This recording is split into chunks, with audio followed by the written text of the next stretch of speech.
So next we have a presentation on marine English in miscommunications on foreign flag ships. And Steve Lewis, were you going to introduce our speaker?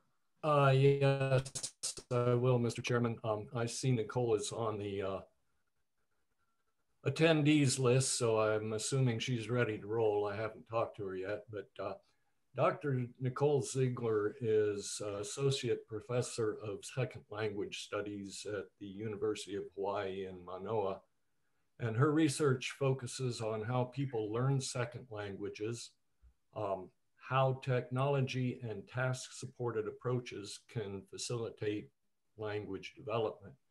She's interested in the role of language in the commercial shipping industry, focusing specifically on development of authentic task-based materials based on the linguistic, communicative, and pragmatic needs of this unique context. And Dr. Ziegler presented to the PWSRCAC Committee earlier this winter, and we found the subject extremely interesting and informative. Given the foreign flag ships we're seeing, it's even more significant than it was in the past. And if you look at the analysis of marine accident incidents, almost every one that involves the actions of more than one person involves a breakdown of communication. And that is even if they're both speaking the same language. So Dr. Ziegler, I would ask you to come in, please, and present to the board. Great, thank you so much for that introduction. Can everyone hear me okay? Yes, great. I see some nodding heads. Perfect. Okay, I'm going to go ahead and share my screen so you can see the presentation that I prepared for you. It has been uploaded previously, so you should have access to that as well. Okay, make sure. Okay, can you see that on your end, Nellie? I see it. Great, perfect.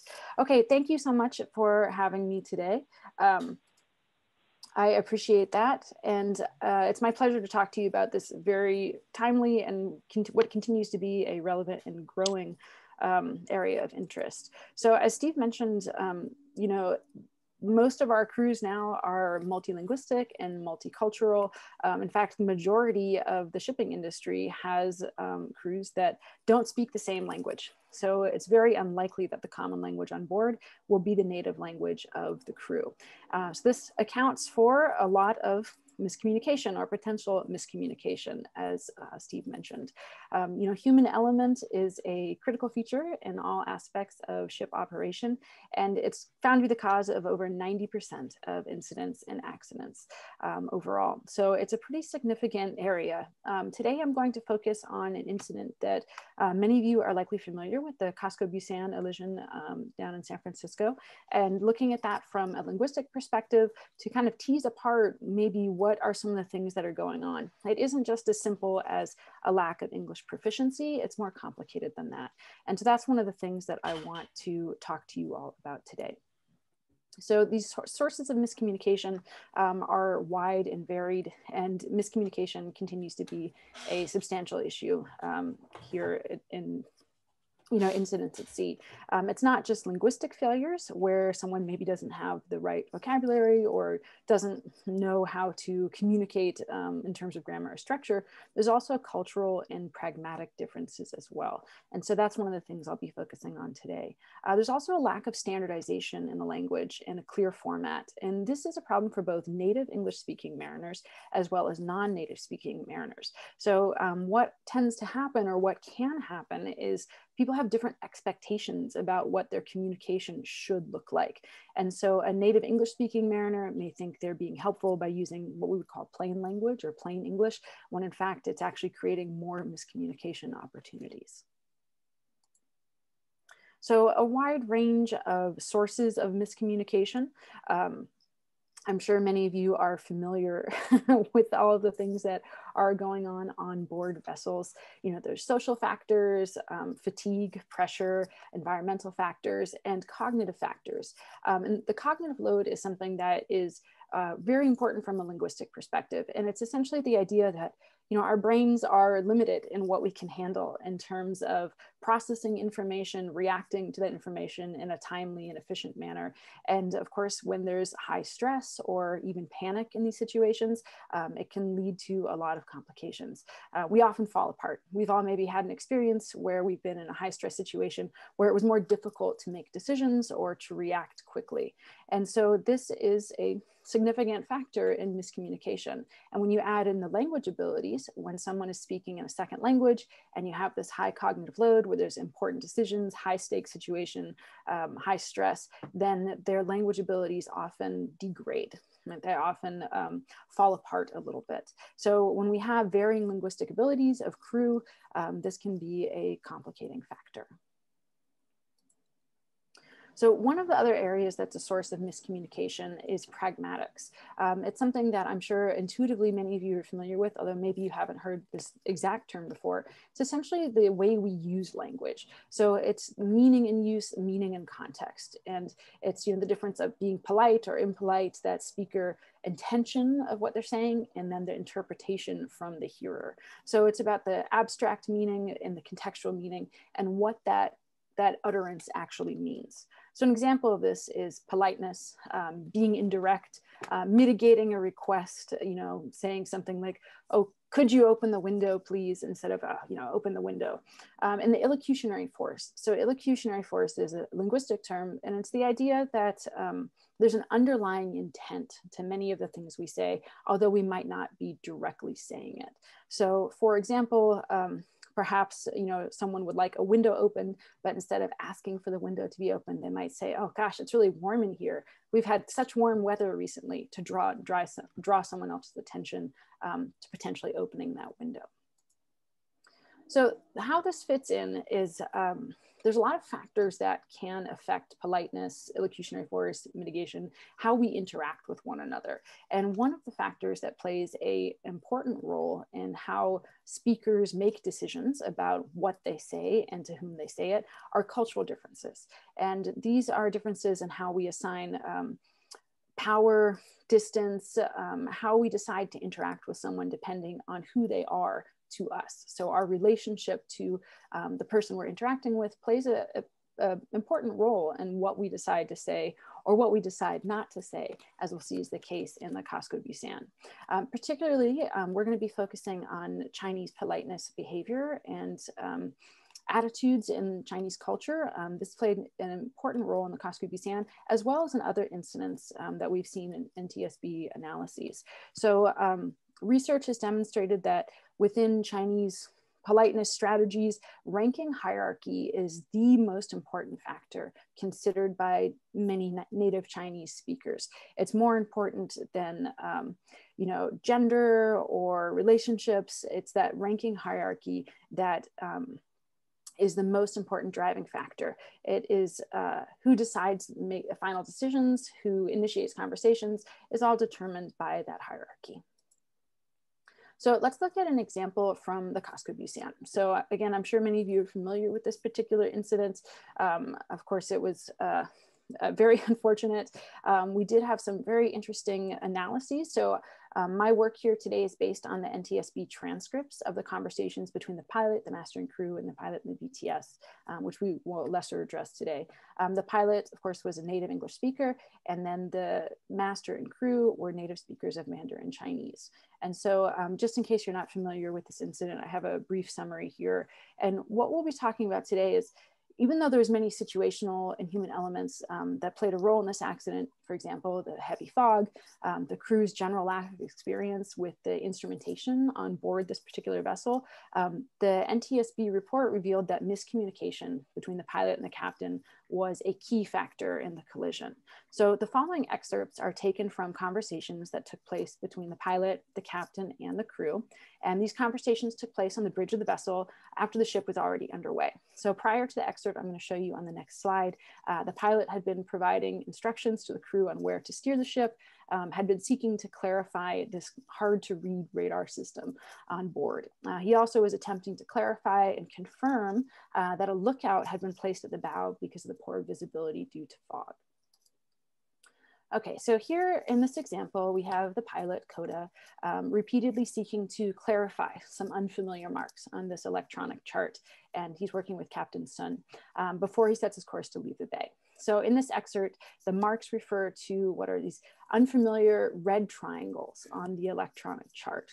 And so you can see here, the pilot asks, what are these red marks? The captain said, this is on bridge on a light. And the pilot's like, oh, okay, I couldn't figure out what that red light was, what that red triangle was. Now, post-accident interviews conducted by the NTSB indicate that the captain based his response on a guess. So he was guessing what he thought the pilot wanted to hear. So it wasn't actually based on knowledge on what he understood the marks to mean. So getting into this a little bit more, so even though the pilot asked him a direct question, right, in the first line, what are these red marks? The captain doesn't know the answer to this request. And this is evidenced in his deposition when he said he was just guessing. So he, admitted that later. Instead, he provides Coda, the pilot, with information that he thinks he wants to hear. So he's sort of trying to people please in this case.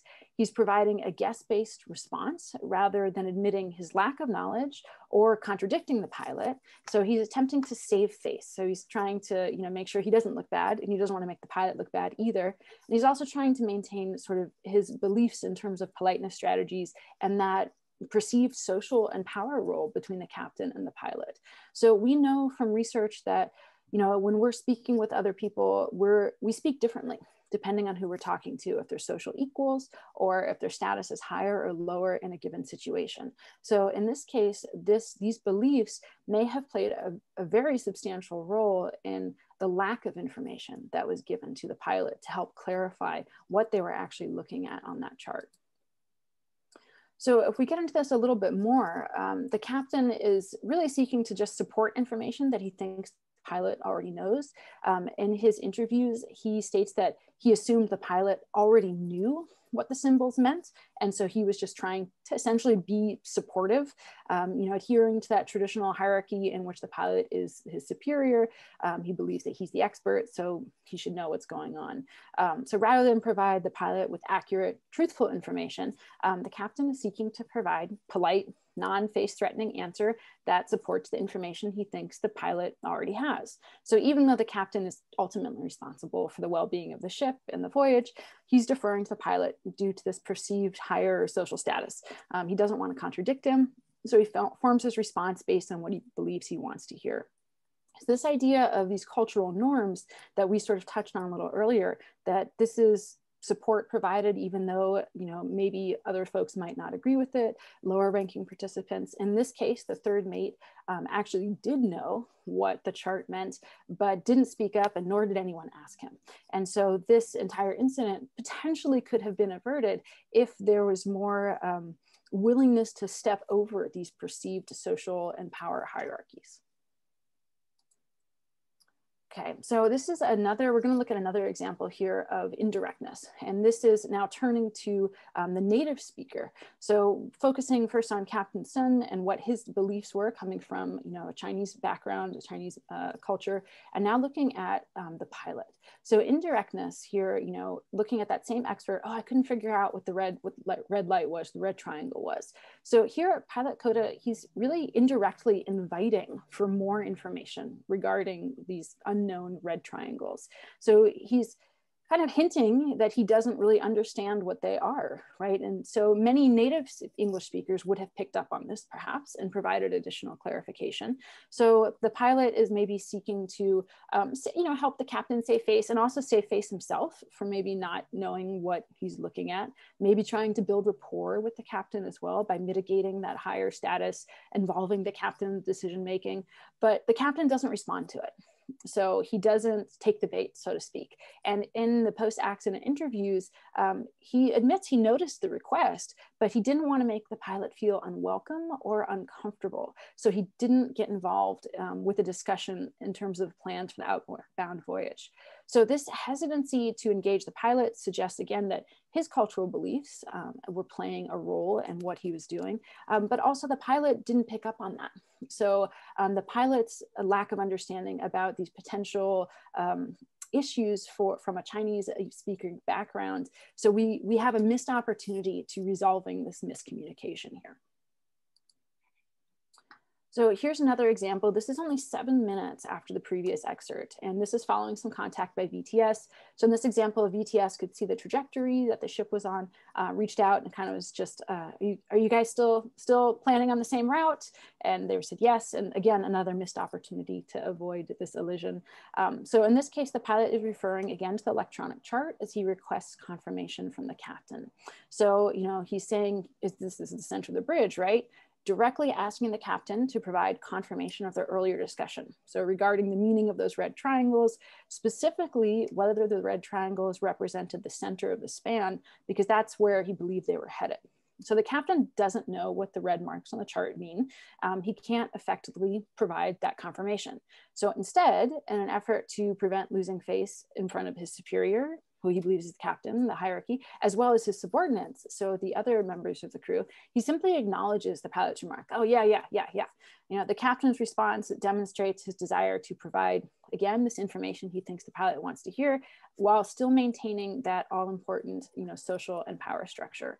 So we can see that this is problematic, right? It also hasn't given the third mate an opportunity to speak up and help clarify, you know, what is going on. So this is reinforced then by the captain, by the pilots. They're sort of just, you know, in a cycle of, you know, just reinforcing their beliefs as opposed to actually getting to the root of the problem that no one really knows what they're looking at least no one in this interaction.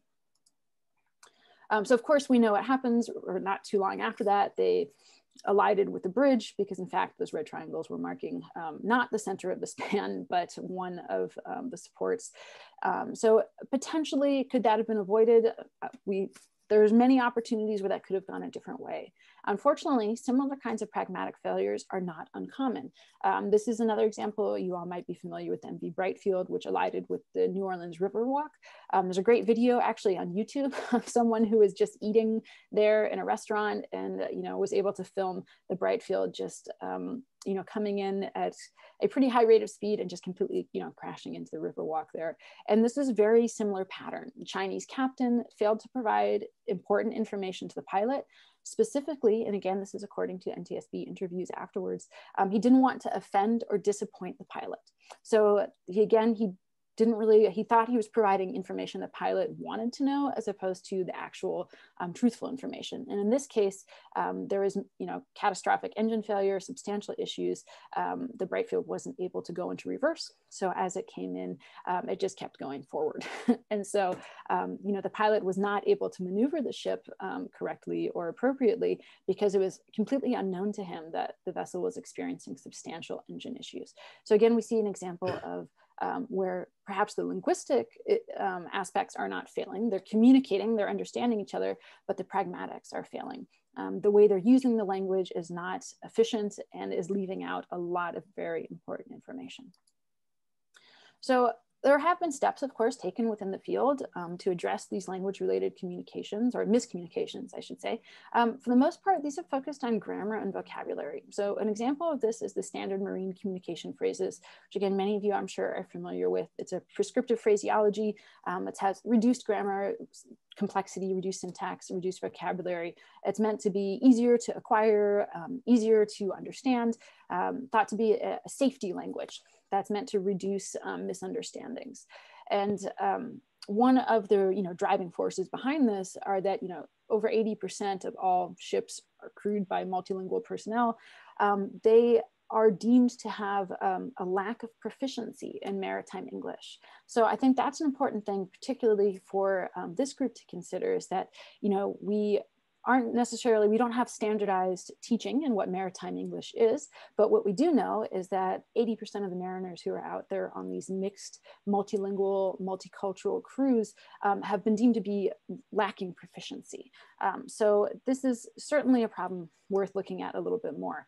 With these standard marine communication phrases, it's over 3,000 phrases designed to provide standardization for ship-to-ship, ship-to-shore communications, sort of following the aviation industry, where if we provide set phrases, it will help reduce miscommunications. People know what to expect.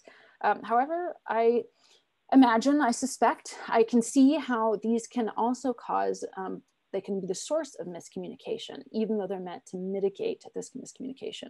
And there's a few reasons why I think this might be the case. One is it's just a massive lexical burden. 3,000 phrases is a lot. It's a lot for anyone to, have where they can access it readily, quickly, easily, in their mental lexicon. So in, our brains where we store our vocabulary knowledge. So it's very specialized knowledge, and it's specialized linguistic knowledge as well. And the other side of this, many native speakers of English receive little to no training in how to use and follow the SMCP. So we have some mariners who are spending a great deal of time trying to memorize these phrases and use them. And if they end up interacting with native English speakers who are very unfamiliar with it. So that is a potential source of miscommunication as well. Even though these phrases use simple grammar, the illocutionary force, again, that intent behind these phrases may be more difficult for learners to decipher. So each of these phrases is meant to be prefaced with something like, alert, warning, information. So that way it kind of gives the hearer an idea of how to interpret what is about to be said. Potential sources of miscommunication there is that, we all have different risk assessment. So what one person might see as information, another might see as a warning. So there's a lack of standardization in terms of how we categorize these different phrases when we're communicating, across vessels or from ship to shore. So there's some potential challenges with using something like the SMCP as well.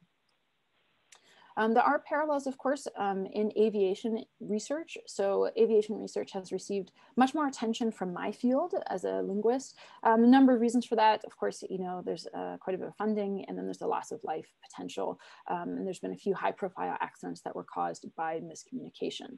So there are some parallels, though, that we can hopefully draw from, learn from, and use to inform our work in maritime English. One of them is carefully scripted speech. So the aviation industry has very, very carefully planned out interactions, speech that pilots are supposed to use with other planes, with air traffic control, for example. And what research has demonstrated over and over again is that native English speakers are much less likely to use that standard phraseology.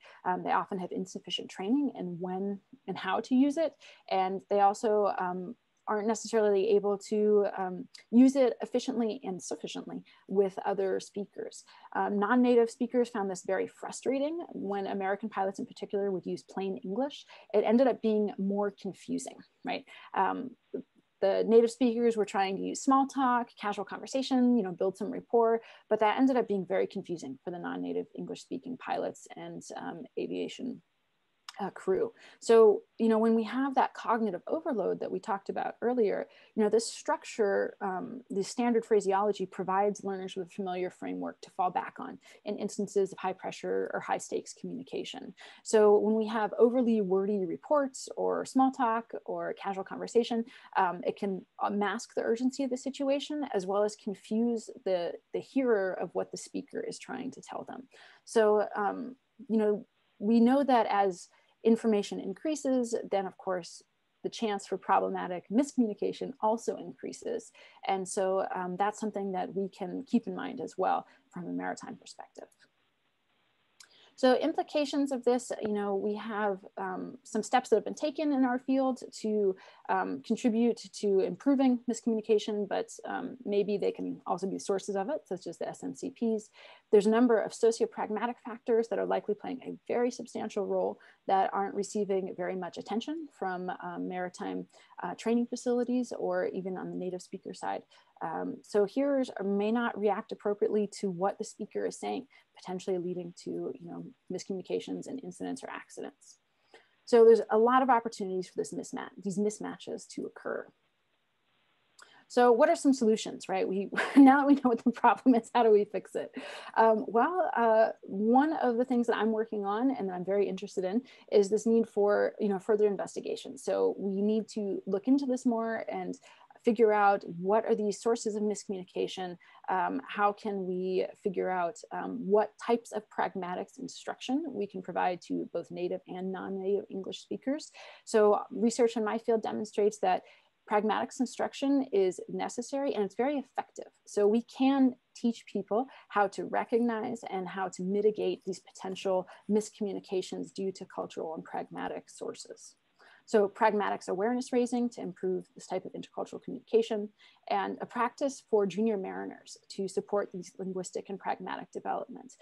We know that when people are coming up in the field, that they are often mentored by folks who've been in the field much longer than them, and they can benefit greatly from that experience, but they're relying very, very heavily on that experience. And so if that particular mentor maybe hasn't encountered something before, then they may not have an opportunity to know how to react. And so that's something we can hopefully anticipate and provide support and training for, to preemptively, proactively mitigate those kinds of issues. So I'm proposing, this is something that I'm working on, targeted training for both native speaker as well as non-native speaker. So addressing, this is a multifaceted problem that I think needs multi-pronged solutions. We want to focus on the how and what of the content that should be included in training. Shipping involves a lot of tasks. Learners are doing things while they're also using language, and so the training should reflect that as well. Little attention has been paid to the pragmatic and socio-cultural causes of miscommunication, excuse me. So integrating that into a training as an integral part, I think, is very important. And there's also a very high need for the language taught in classrooms to be the language needed for these real world interactions and tasks. And again, that goes both for, foreign flagged mariners, or, mariners in non-native English speakers, as well as native English speakers. So next steps, a targeted needs analysis, identifying the linguistic, pragmatic, and task-based needs of various stakeholders, identifying these potential sources of miscommunication, bridge management, master pilot exchange are rife with opportunities for miscommunication, and then proactively developing training materials and curriculum to help raise awareness and prepare crew and mariners for these kinds of potential miscommunications. As I said, I've been working on this. I've been working with the pilots at San Francisco Bar and here in Hawaii. And these are just some of the things that we've noticed so far. Multiple pilots, this comes up again and again, have talked about these culturally based power differentials that have contributed in their experience to instances of miscommunication. So there's certainly a need for more awareness raising of cultural norms, potential pragmatic and linguistic causes of these miscommunications. The senior pilots have that awareness based on their years of experience. They know they can recognize in many cases where potential misunderstandings might occur. And so, let's help find a way to impart that knowledge, provide maybe some standardization in port practices, the use of English L1, Maritime English on board, intercultural training. If we know what these sources of miscommunication are, then we can develop ways to mitigate that at the source. So multiple populations in need of curriculum, I think that is based on the things you do on board vessels, or you do when interacting with ship to shore or other ships. Bridge management tasks have been a key focus. This cultural component is a big part of it. Requests, queries, suggestions. Perhaps the third mate on Casca Busan had felt like he could speak up. Maybe that wouldn't have happened. We can't say, of course. So a targeted needs analysis will help to identify and address communication in these specific and relevant contexts. Okay, that's all. I think I'm out of time. Thank you so much. I hope that was helpful. Thank you for having me. I appreciate it very much. Thank you. I'll just see if there's any questions.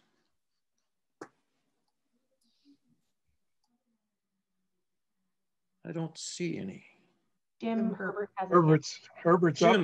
Jim, go ahead. Yeah, thank you, Dr. Ziegler. And you notice I did use Dr. Ziegler to show my status in relation to you, a lowly person here. Thank you very much. I did hear your presentation at the other committee meeting, and I learned again. Thank you. I wanted to bring up, do you have any personal knowledge of any negative examples of these problems on ships here in Alaska, or you're taking a more 50,000 foot view?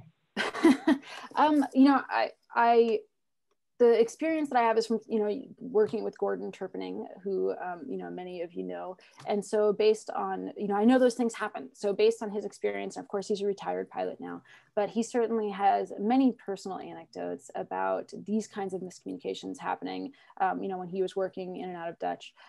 So I have not yet conducted research. I think that's a project that may be of interest to this group and is something that certainly could be done, looking at the kinds of communications that are happening there in Prince William Sound, and trying to identify, what is unique, what kinds of miscommunication sources are there to this unique context.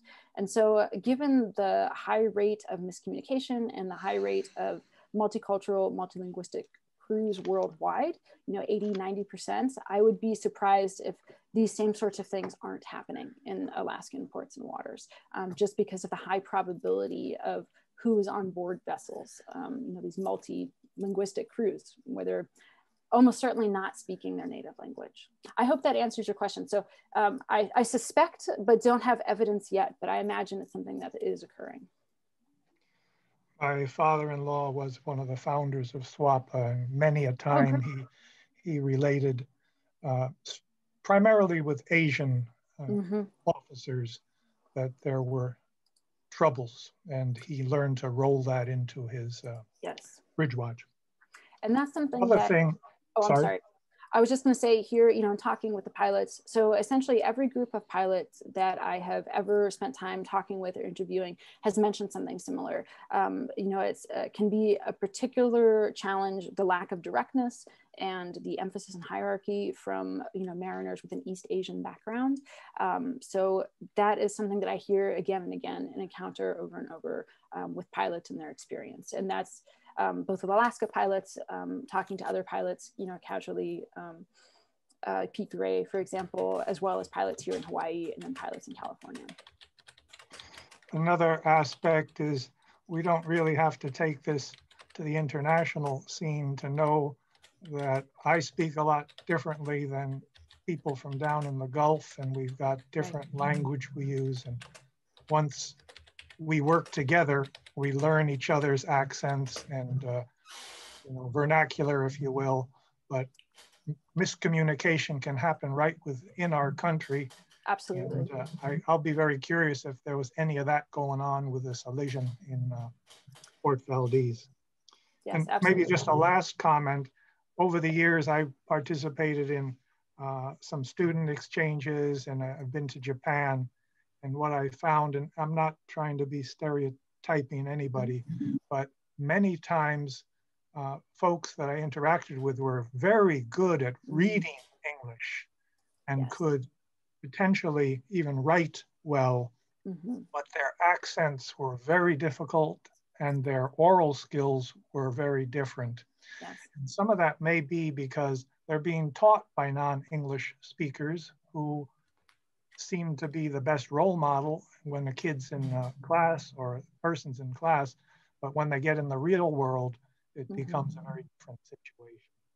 Yes, and that's a continuing, so in the field of linguistics, applied linguistics, that's something that, many people have been really actively working on. Japan, the next level, at the highest level, the Ministry of Education has attempted to adopt more orally focused curriculum. So in an effort to improve the communicative proficiency and competence of speakers, but it continues to be a challenge. So you often end up with speakers who are very literate, but don't feel confident speaking, and also haven't had a lot of opportunities. And that's why task-based language teaching, I think, is a really good fit for particularly maritime English, because learners have the opportunity to practice the things they need to do, as well as the language they need to use in order to do those things. And the last thing, I do sure agree with you 100% that it's a two-way street, and we English speakers need to be tuned into who we're communicating with and recognize our own cultural differences there. So thank you, Dr. Ziegler. Thank you so much. I see some other hands raised. I'm not sure if I have the authority to directly call on people, or how you. Doctor, I was just wondering. We do have the head of Southwest Pilots with us, And Joe, I didn't know if you wanted to make a comment on, you have any problem lately with foreign ships? And if you don't feel like commenting, that's fine too, but. He may not be with us, so we'll go to Luke Hasenbach. Thanks, Robert. And yeah, thanks a lot for that presentation. This delves into my world quite a bit. I'm work for a company called Alaska Maritime Agencies, and we're ship agents. And so we're kind of the communication hubs before the ships even arrive into Alaskan waters here. Mm-hmm. And we deal with the pilots, and we pass on information to like the pilots, tugs, the terminal operators, and stuff like that. Sorry, I got a circus going on back here, but yeah, I'd like to offer too, like our contact info if you have any questions in regards to that. Like Jim said, what we experience a lot too is we find that email communications is sometimes the preferred method. Even sometimes our ship agents will call the captain if there's like an urgent matter before they're coming in, and we have to get them on the sat phone. Sometimes that accent is tough to understand for our folks. So then it's more just, can you please look at this email and respond? And they seem to do a lot better with that sometimes. And then also when we get on board, but we're also on the dock too with the VHF radio with the pilots. We're communicating via the captain and the crew too.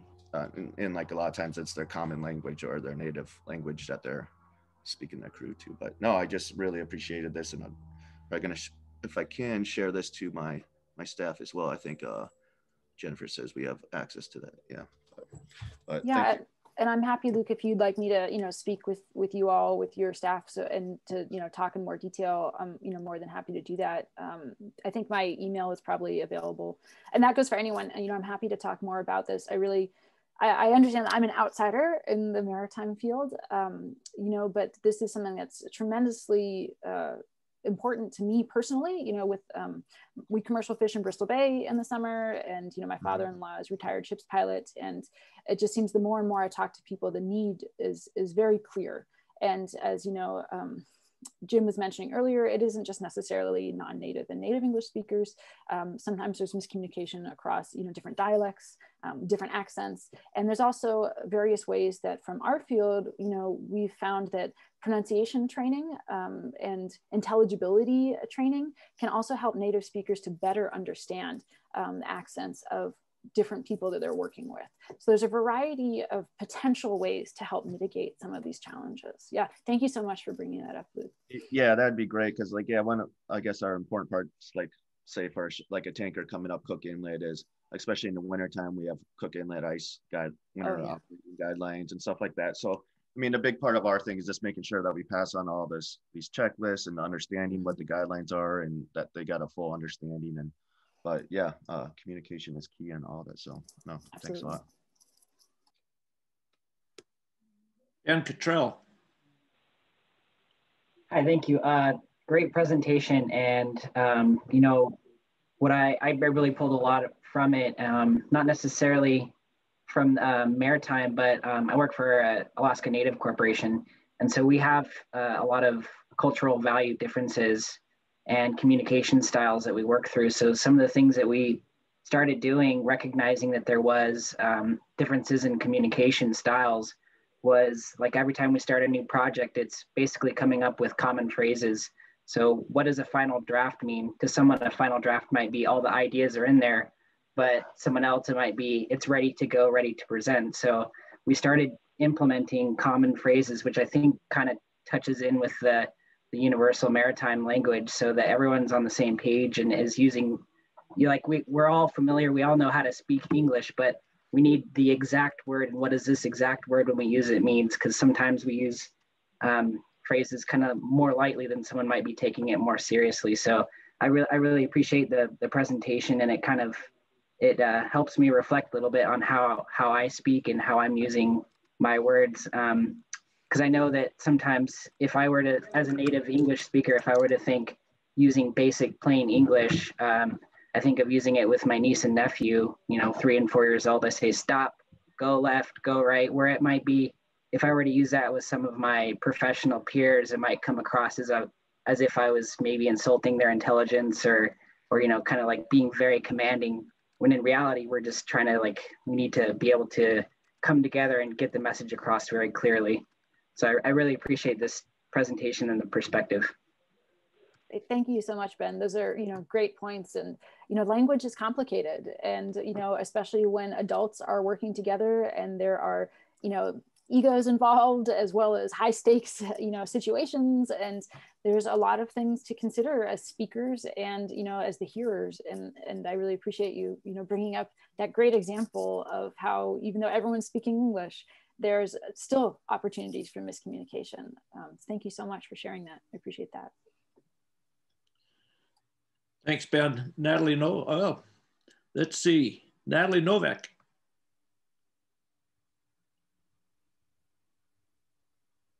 Natalie, did you want to say something? There you go.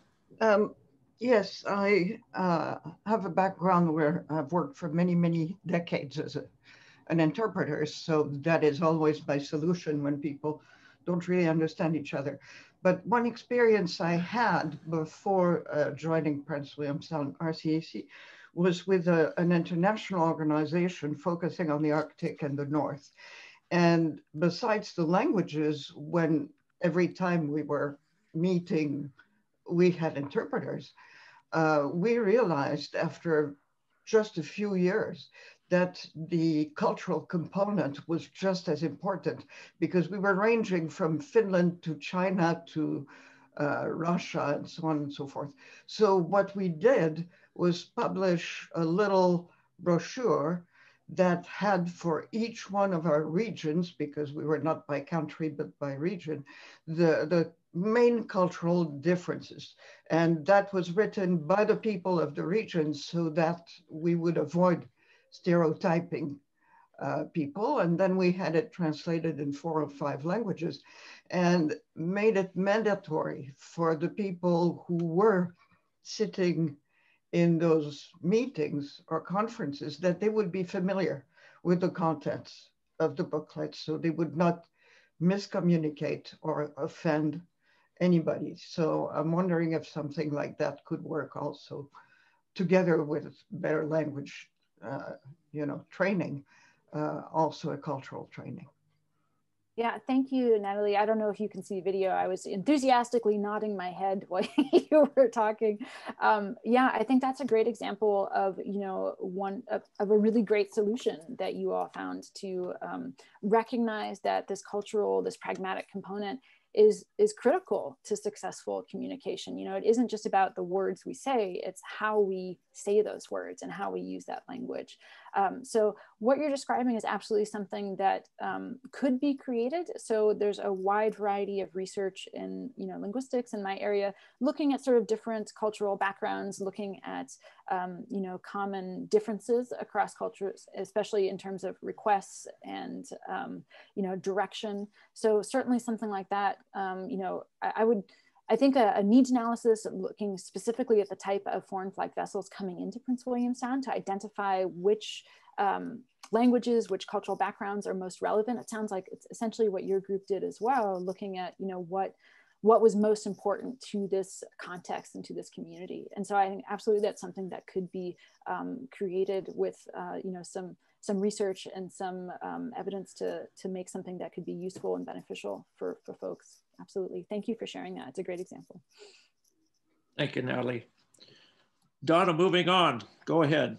Yeah, I know we're running late. I'll try to be really quick. I really wanted to thank Dr. Ziegler. And I was, really concerned about, possible communication problems with the foreign flag crews. And now I've sat through both of your presentations. Now we realize there are so many additional concerns with language and culture, and not just with foreign flag ships. So, the idea of addressing cultural differences and miscommunication is really interesting, as well as your recommendations, the targeted needs analysis and targeted training concepts. And I think your research is something this organization should really be looking more into to address the problem. And Just real quick though, too, at the beginning of your presentation, you talked about how cognitive load and stress or panic can lead to miscommunication.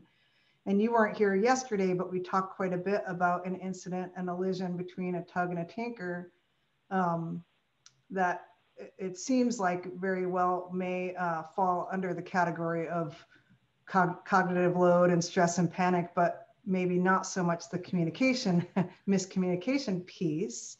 And I just, in that kind of vein, I wanted to talk about Alaska Tanker Company's mindfulness program. And that was something that was promoted by Neil Mather when he was president, you know, in part, my understanding, to address, you know, human factor related accidents caused by people being distracted or losing situational awareness. And I wanted to throw that out there. I'm not sure if that program is still being promoted at Alaska Tanker Company, but that's something that I just, this whole thing I just find so interesting. And I think that can play a part, I think, into some of the solutions with miscommunication and preventing human related accidents. So anyway, that was it. Thank you. Great. Thank you so much, Donna. So hopefully I haven't worried you even more than you were before. You have, but that's okay. We have a plan. There's a possible plan. Yeah. Okay, thanks. Looks like we have one more question from Rob Knitter. Yeah, great presentation, Dr. Ziegler. And I just wanted to, I'm with Harvest Midstream, one of the shippers out of Prince William Sound, and wanted to thank the RCAC for bringing this topic up. It was something that I saw on the agenda as being very relevant and timely, and just really appreciate it. And we've brought 4 foreign flag vessels into Valdez in the last 4 months. And one of the things in our vetting process that we do is validate that the officer and engineering crew are proficient in English, but proficiency covers a pretty wide spectrum. And none of the masters have been of English nationality. I think we've had Indian, Croatian, Greek, and Italian in the 4 vessels that have come in. And so I just appreciate the presentation, and want to encourage and support any additional work that can be any additional ground that we can take in this area to help mitigate any communication issues going forward. So I just appreciate it and wanted to offer my support and thanks. Thank you so much, Rob. I appreciate that. Thanks, Rob. Steve Lewis. Yes, thank you. I was checking my mute button there. I'll be very brief. Dr. Ziegler, thank you again for the presentation. There are many stories that a lot of us could tell about incidents in waters all over the world that are pertinent here, but we don't have the time for that today.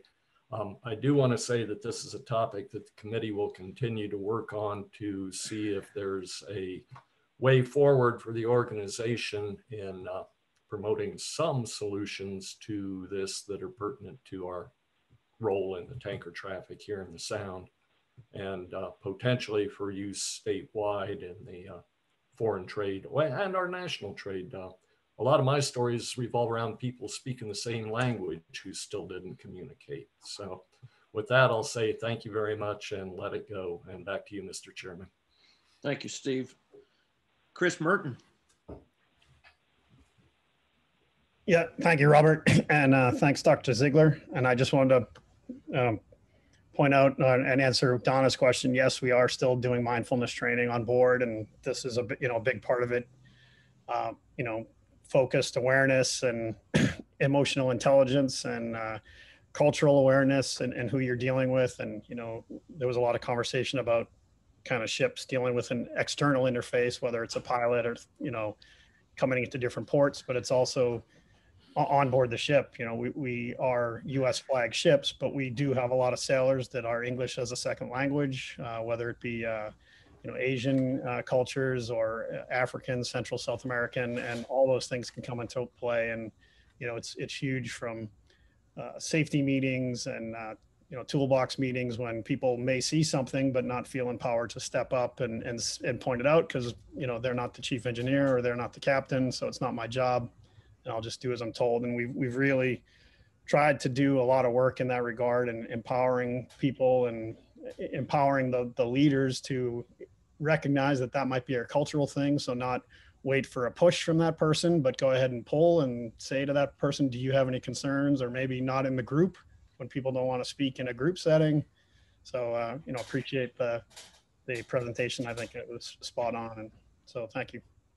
Great. Thank you, Chris, and for sharing that. I mean, all those things that you mentioned are things that, absolutely are great ways to deal with these issues. And, it would be very unusual, I think, for you to have a crew that would be all native English speakers. That seems very unusual now.